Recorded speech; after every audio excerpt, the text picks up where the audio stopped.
Kia ora and welcome to Original Material. I'm Gemma Syme. On this podcast, I sit down with some of my favourite musicians to unpack the teenage soundtracks that shaped them. Specifically, the 3 songs that inspired, defined, or completely blew their minds back in high school.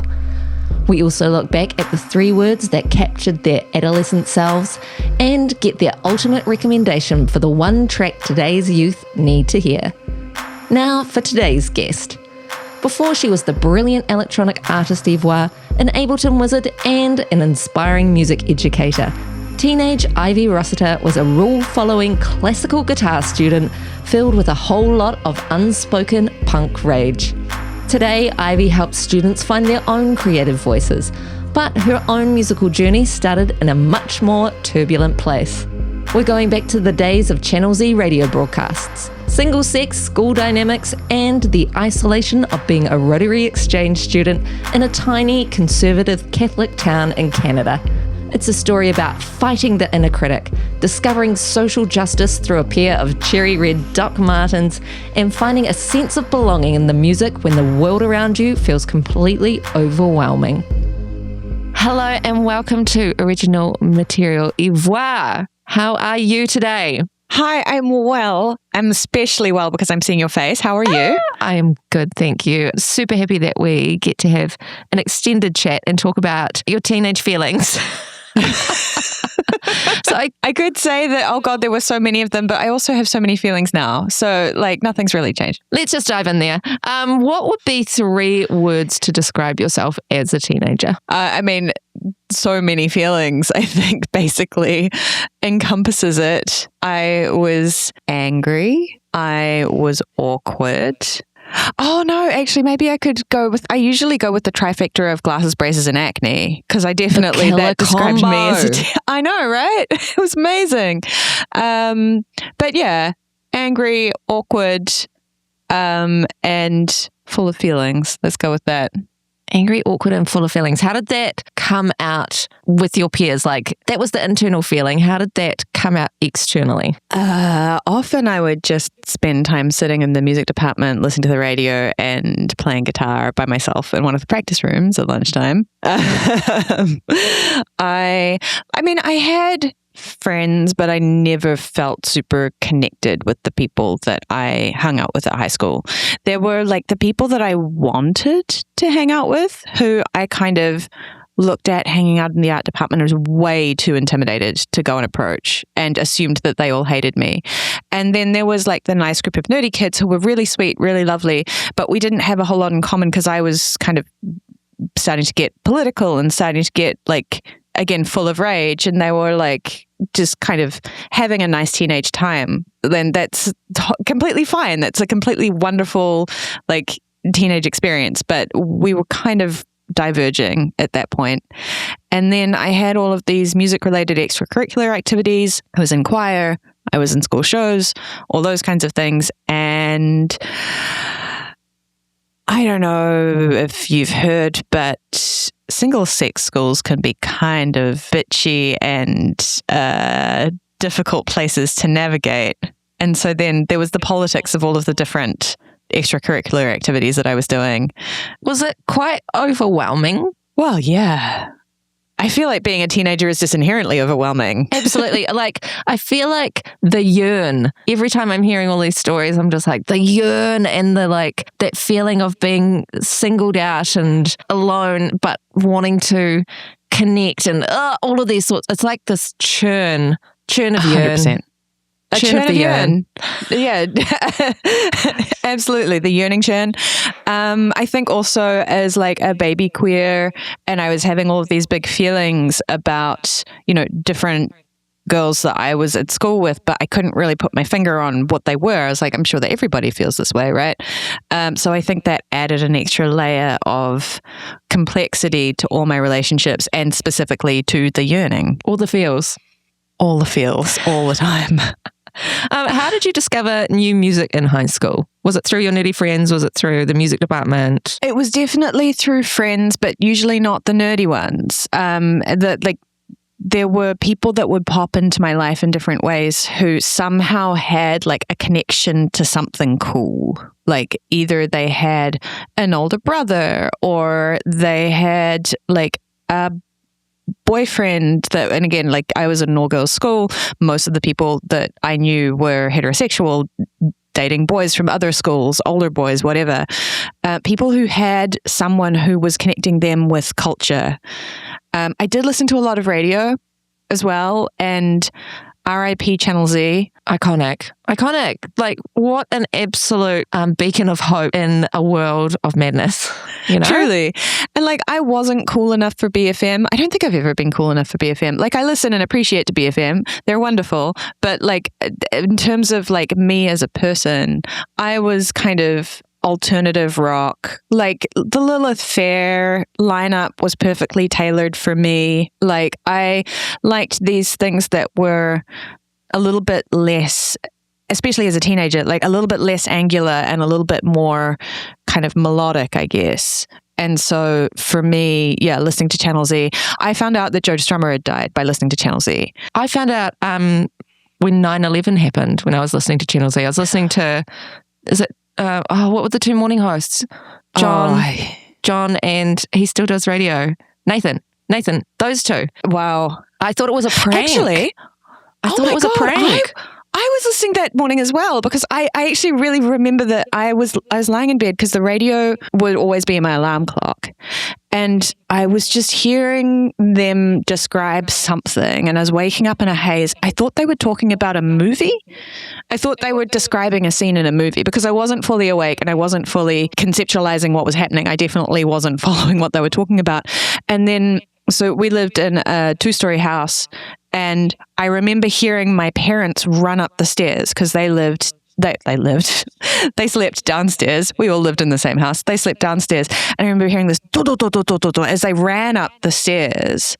And I suddenly realized that the thing that I was listening to was news and not a movie. And like got up and like ran out. My parents had just turned on the TV. So we were listening to the same broadcast. So wild. Different ends of the country. Yeah, fuck. But yeah, I also heard about 9/11 on Channel Z. Wild. What was Lilith Fair? Lilith Fair was a music festival started by Sarah McLachlan of an entirely woman lineup to prove to festival promoters, radio programmers, all these kinds of people that you could program a really successful festival lineup that had more than a single woman headliner. Because this was the time of Lollapalooza when the 3 days of Lollapalooza each only had one woman on the lineup and then no other women in the entire lineup because they said you can't have two women back to back. They would never play two women back to back on the radio because they said you would lose listeners. You could never have two women on a lineup for a show. If you had a woman headliner, you had to have a man opener because again, people wouldn't pay to see more than two women. And so Lilith Fair was started by Sarah McLachlan to basically prove the commercial viability of women artists. And it ran for 3 years. It was one of the highest grossing tours of the years that it existed. Had all kinds of incredible artists, you know, like Jewel, Tracy Chapman, and just, yeah, Erykah Badu played. Just incredible artists all at the peak of their game. Christina Aguilera played the side stage for emerging artists, wow. I think in the third year. There's a really, really great documentary about it called, I think it's Building a Mystery. It's really worth a watch. Building a Mystery is such a good name. It's named after a Sarah McLachlan song. But yeah, like other artists that played: Paula Cole, Lisa Loeb, the Indigo Girls, Emmylou Harris, Suzanne Vega, Joan Osborne, the Cardigans, Meredith Brooks. Sorry, I did just pull it up on Wikipedia. Great. No, we love to hear it. All of these artists were artists that were being played on alternative radio like Channel Z, but would not get a look in either on like pop radio or student radio in New Zealand. They were kind of just, they fit into that little niche, and that was kind of where my musical interests sort of lay. Cool. Thanks, Channel Z. Thanks, Channel Z. So yeah, I was finding music on Channel Z, and then other than that, really through recommendations from friends who had someone cool in their life. Love it. Right. I reckon let's jump into your first song that you have chosen, Unity by Operation Ivy. So tell us the story behind the song. I mean, really the whole Operation Ivy record should be there, but I just chose the one that I still know all of the words to. I found out about this band completely, seemingly out of the blue. And if I hadn't found out about Operation Ivy, my life would look totally different. This band basically changed the direction of my life. We were on a school trip to Waiwera. For anyone who's not from the North Island, Waiwera, hot pools, north of Auckland, slides, hot springs, etc. And end of year school trips, it was one of the default easy things you could take your class to. And so there would be a lot of different schools there all at the same time doing their end of year class trip. And, you know, there's a group of boys in the pool and we're sitting there and kind of talking with them and blah, blah, blah. And what's your name? And when I said, my name's Ivy, and the thing that I was really used to at this point was, oh, like poison ivy was the inevitable response as a teenager. But one of these kids said, oh, like Operation Ivy. And I was like, I have no idea what you're talking about. And he was like, oh, they're a band. They're really cool. And we ended up trading numbers or something. But I ended up staying in touch with these guys. It was like a little group of friends from Dilworth who were all really into punk rock. And one of them, his name's Peter Lack, gave me a burn CD of the Operation Ivy, the single Operation Ivy record that existed. And it was the first time that I listened to music that was political. I was like, oh, this music is angry and has something to say. And it was talking about, you know, just a lot of, you know, anti-war songs, anti-racism songs about being politically aware, understanding the world around you, anti-capitalist. So Operation Ivy is the band that then led to Rancid. So two of the members from Op Ivy then founded Rancid. And so they're kind of ska, punk, very West Coast, US style punk rock was my gateway drug into then discovering Rancid and then discovering The Clash and the Sex Pistols and becoming more and more politically aware, politically engaged, disenfranchised, eventually kind of politically aware enough to start calling myself an anarchist. Like honestly, this was the door that opened to the rest of my life, this record. You said this was life-changing. There was a before and after Ivy in terms of this album. You were making music. Did your music change post that moment? I was not making music at this point. I was singing. I was singing in choirs. Mm-hmm. I was musical. I was performing music, but I was not making music of my own. And the thing that, like, one of the big tensions that then appeared in my life after I discovered Operation Ivy was I had come up learning how to play classical guitar, how to sing in choirs, how to like try and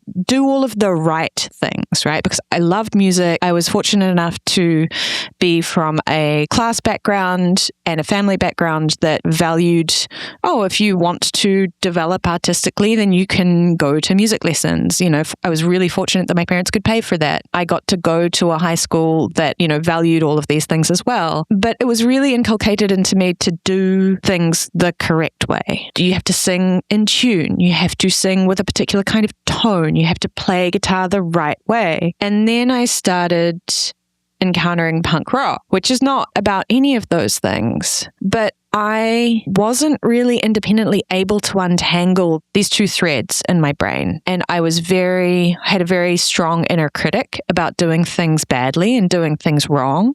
Meanwhile, I was also listening to this music that really wasn't about doing things right, but just doing things. And I would try to, I think at one point, like this would have been after high school, but I tried to start a punk band and, really drove my bandmates insane by saying we should try and play in time. Oh no! I know. And so, like, also in my high school music department, I remember we had to do composition, but songwriting was not considered to be composition. You had to sit in the computer lab on the world's worst music making software, Sibelius, and make your little melodies on the stave and do a little composition. And I remember seeing other students who were writing their own songs. Like, I remember one friend of mine, I should do an honorable mention for Dashboard Confessional. My friend Lauren at the time introduced me to Dashboard Confessional. I listened to a lot of Dashboard Confessional. She was writing her own songs and I was too scared because I was like, I can't do this because everything that I write is bad. Oh, the inner critic is so harsh. Well, and I also remember hearing, you know, I think the first concert that I ever went to was Jewel, and love Jewel, so much respect. But the narrative around her was that she had started writing songs when she was like younger than a teenager, and she was already singing them in coffee houses and basically was a fully formed artist by the time that she was 13. And then she was discovered and then put out her first album at like, I don't know, 16 or 17 or something. And I had this image of artists as something that was born and not something that came from practice. And so I thought, if I can't write a good song straight away, then I am not talented enough to be an artist. I don't deserve to be an artist. Nobody ever told me, for example, and I wish that they had, because this would have been a perfect analogy in New Zealand, like, you can be the most talented rugby player in your high school, but you still have to show up to practice. If you don't show up to practice, you're not going to get any better. Talent doesn't mean jack shit unless you practice. And you're never going to know if you're any good unless you practice. A friend of ours, Dominic Cowie, actually said... Love him. Yeah. He said, there were better writers than me in my class at high school, but I kept going. And it was just practice. Yeah. Well, not just practice. I mean, there's a lot of things that go into it. But it is turning out. Icons have been made to be these godlike creatures that are just perfect and fully formed as you see them. You don't see all the shit that goes on behind them, you know? Or the, absolutely. Especially with Jill, like the marketing, the teams of people working for her. I mean, obviously talent, deserved, like great. I love that for her. Yeah, again, all of those things are great. But luck as well. And also, I mean, even to go even further back, definitely luck. But like, I don't know what it was about her surroundings growing up that made her think, this is a thing I can do. This is a perfectly legitimate thing to learn and practice and spend my time on. I was told, I don't know if I was told explicitly or just kind of subconsciously, the thing that is worthwhile is learning how to play other people's music and to play a certain kind of music, you know, classical music, and to sing in choirs. And these are valuable artistic pursuits. And songwriting was not really a thing that was kind of valued, or in my music departments, by my music teachers. It was just not something that I was told that I would be able to do. And I think there's a gendered element to it. I think certain children are told, oh yeah, you could be in a band, you could write your own songs, and certain children are not. Certain children are encouraged towards certain kinds of musical expression and others are not. Like, there's a really great book by Victoria Armstrong, I think called Gender and Electronic Music Education or something like that. And it basically says the way that girls are, or assigned female at birth children, are directed towards learning things like the flute and the piano, and then assigned male at birth children are encouraged towards playing guitar and playing on the computers. And I think that has a really fundamental impact on the things that we think that we're capable of from a very young age. Because now I do a lot of work in music education, and I see this narrative coming up all the time about which of my students felt empowered and encouraged by the education that they had, and very, very few of them did. So yeah, I have a personal axe to grind on that. Yeah, so I didn't start playing punk rock because I was too interested in the rules. Ironically, as an anarchist, I didn't have the critical thinking skills to unpick all of this at the time. Look, we're developing a prefrontal cortex. I was going to call it a vortex. You know, during that time. So it's definitely a vortex. It's working it all out. Just last thing on Operation Ivy. They were all about social justice, like the whole package of them, like even to the point where they were starting to get successful and EMI was like, oh, we should sign you. They broke up before they had to make that kind of decision. It was just so all a part of the package of who they were. Did that speak to you as well? Or was there kind of a push and pull between the must get everything right, Ivy, and the middle finger to the middle finger? Just the middle finger going out. Absolutely. Like, I remember I had this pair of cherry red Docs that I wore to school with my uniform like twice or three times because I was too scared to get in trouble to wear them more, and I wanted to wear them. I also would wear like there's the smallest little acts of rebellion. So the boys' school up the road had a very slightly different sweatshirt than the one that we had. So ours was a navy blue sweatshirt that was just plain blue with the logo, and then the boys' one from up the road was navy blue, slightly different shade of navy with like a gold band around the collar. And so I would wear my brother's old sweatshirt from when he went to that school, like just to be just a little bit different. But I didn't want to be so different that I actually got in trouble, because I was terrified of getting in trouble because also, home dynamics and things, it was being the good kid, being the not problem child was very, very important. And so I was filled with rage, but not enough assertiveness to sort of hold my ground. Had to keep it together. Exactly. All of this contributed to the angst and confusion and big feelings. As it would, I can imagine. Right, I think we should move on to song number 2. Untouchable Face by DiFranco. DiFranco? Yeah. Do you know if she played at Lilith Fair? She did not. And it was quite a big deal that she did not. They really tried to get her involved. And this wasn't a unique position, but there were a number of women artists who were like, we're just artists. We don't want to get ghettoized into women artists, which, I mean, that is a conversation that continues today. Kind of misses the point of what the festival was designed to do, which was to prove the commercial viability of women artists. But she did not play. PJ Harvey did not play. Who else didn't play? Tori Amos didn't play. But even without these huge heavy hitters, the festival was a massive success regardless. There's some amazing footage of Sarah Bernhardt, who really panned the idea of Lilith Fair and then goes and attends. It's like, oh, this is great. This is actually incredible. What was I talking about? This rules. Tell us the story about you finding this song or the story around this song. So there was one friend that I had in high school who I felt like I really did connect with. I think we met in English class and she was a bit gothy and I was a bit punk, and she wrote poetry, and she had this older boyfriend who was also a bit goth. And looking back on it, I don't think I was aware of this at the time.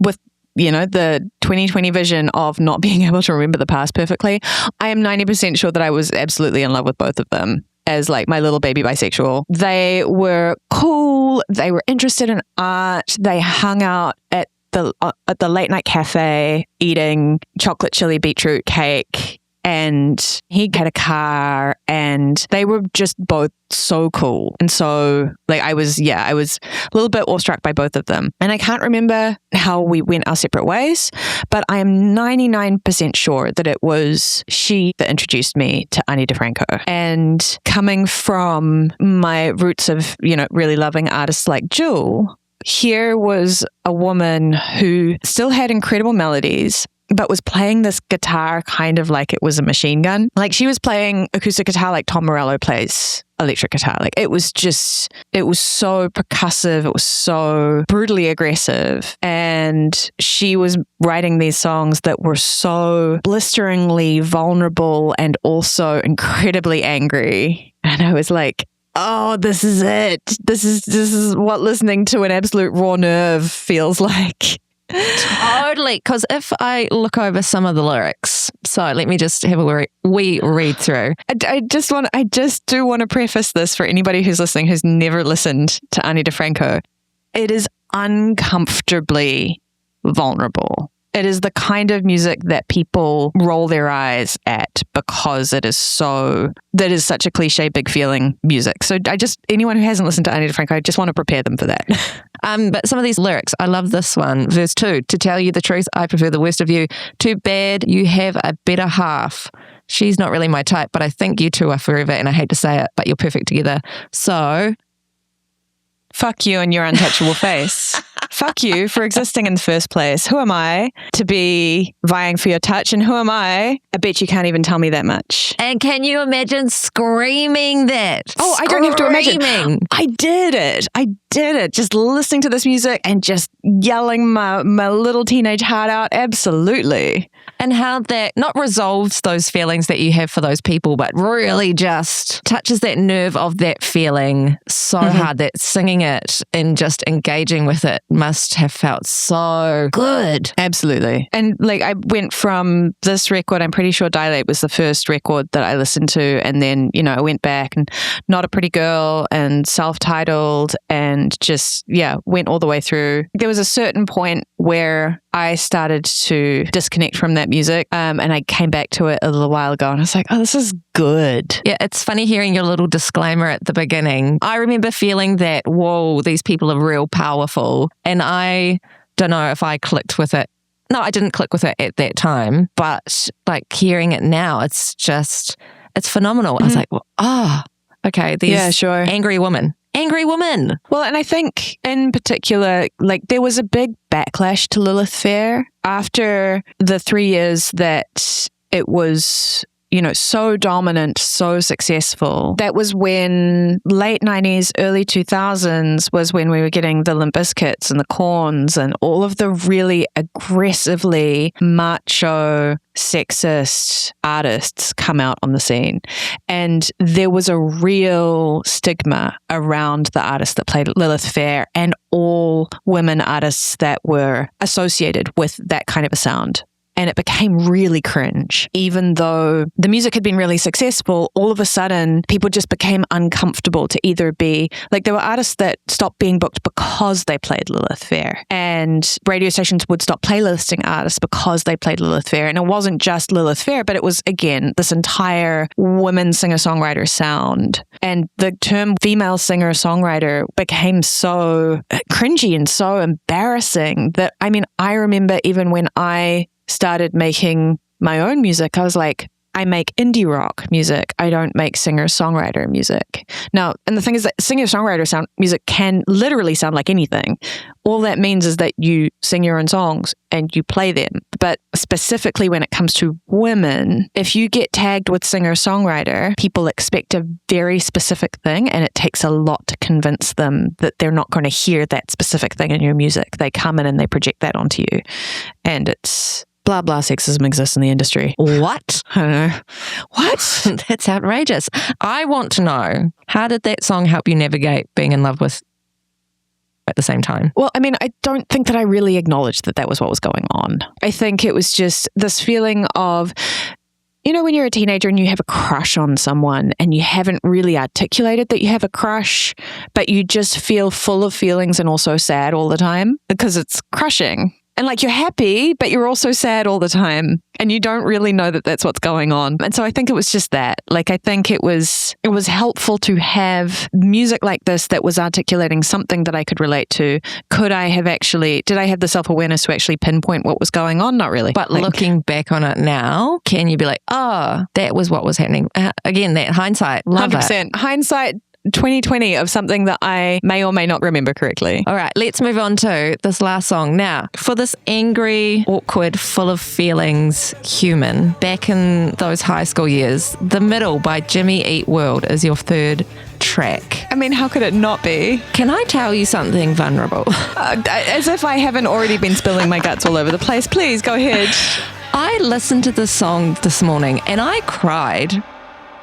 Because it's for that Ivy back in the day, and for any teen to hear the lyrics, hey, don't write yourself off yet. It's only in your head you feel, I'm getting emotional, I'm tired. You feel left out or looked down on. Just try your best. Try everything you can. And don't worry what they tell themselves when you're away. And I was just like, to hear that as a teenager is so important. Yeah. Tell me how you came to have this song in your life. So once again, I have music coming from friends in my life. By this point, I was an exchange student, so I didn't do my last year of high school in New Zealand. I was, again, very fortunate enough to have the great privilege of being able to go overseas and do a year on the Rotary Exchange program. Wow, cool. And I really wanted to learn French. And so rather than going to France, which would be a logical thing to do, I was like, let's go to French Canada. And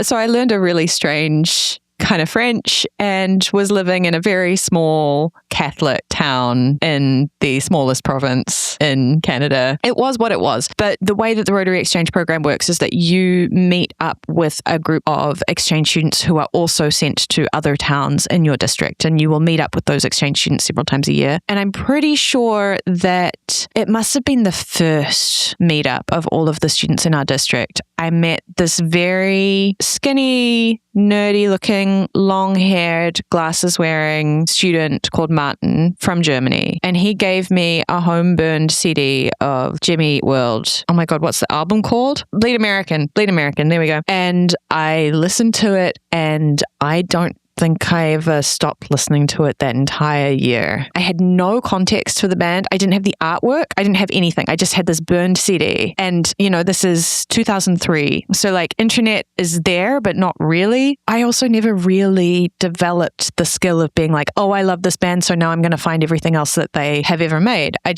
I love this band. I love this album. Now I just listen to this album, And so I just listened to this record over and over again. And honestly, it was really hard to choose a song from this record because like The Sweetness is amazing. Obviously, Bleed American is amazing. Praise Chorus is amazing. Like this whole record it's a perfect record. What are the themes that the other songs touch on for this album? I mean, it's all sort of believe in yourself. It's all pretty inspiring and like general teenage frustration. And then some of the lyrics are just nonsense. Like, I'm not alone because the TV's on. I'm not crazy because I take the right pills every day. I feel like a lot of teenagers can respond to that. Hang on, I need to look up the lyrics to Bleed American because they're like the lyrics of the chorus are nonsense. And I went to see them play a couple of years ago. It must have been 2022 when people started touring after COVID, and they played the whole of Bleed American.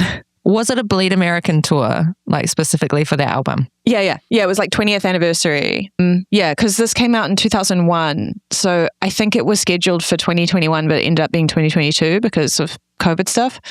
But like the chorus, I only looked up the words to the chorus for like after that show because I was like, do I actually know what these words are? And the thing is that I do, but they just make no sense. Salt, sweat, sugar on the asphalt, our hearts littering the topsoil. Tune in and we can get the last call, our lives, our coal. Salt, sweat, sugar on the asphalt, our hearts littering the topsoil. Sign up, it's the picket line or the parade. What does this mean? So it was the feeling of the song that hit home. Because, that's very abstract poetry. But the whole package of Jimmy Eat World, what you said about believing in yourself and teenage frustration, this kind of beautiful blend of those two things that just sort of balance each other out and give you hope. Yeah. Having this burnt CD from this random German exchange student, what did that do for you? I mean, music has always done everything for me, basically. It gave me something to go to when I felt sad, lonely, frustrated, angry. It just kind of made me feel like my feelings had a place. Yeah, especially when you're a teenager in a very conservative place and you know that you don't share the same values as the place around you. Just having something that seems to resonate with you is an escape. I mean, you don't even have to be a teenager for that, If you could recommend one song to teenagers now, what would it be and why? Oh, I know.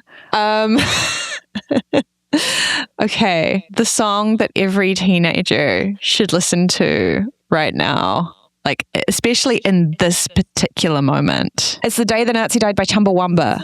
Whoa! Have you heard this? No, I have not heard this. But Chumbawamba is so interesting because everyone knew, I'll get knocked down, I'll get up again. But they are really a political band. Hugely. And they made dozens of albums. They made so many albums. They have this whole album of old protest songs, including Bella Ciao, which is obviously like the anti-fascist anthem. These guys were anarchists. They ran their band completely non-hierarchically. They were a collective. The whole story about like the money that they made from tump thumping and what they did with it is fascinating. So my favorite one of my favorite podcast of all time is called Cool People Who Did Cool Stuff. It's hosted by Margaret Killjoy. She is an amazing podcast presenter, historian of literally cool people who did cool stuff. It is an absolute kind of balm to the soul in these days of chaos and stress.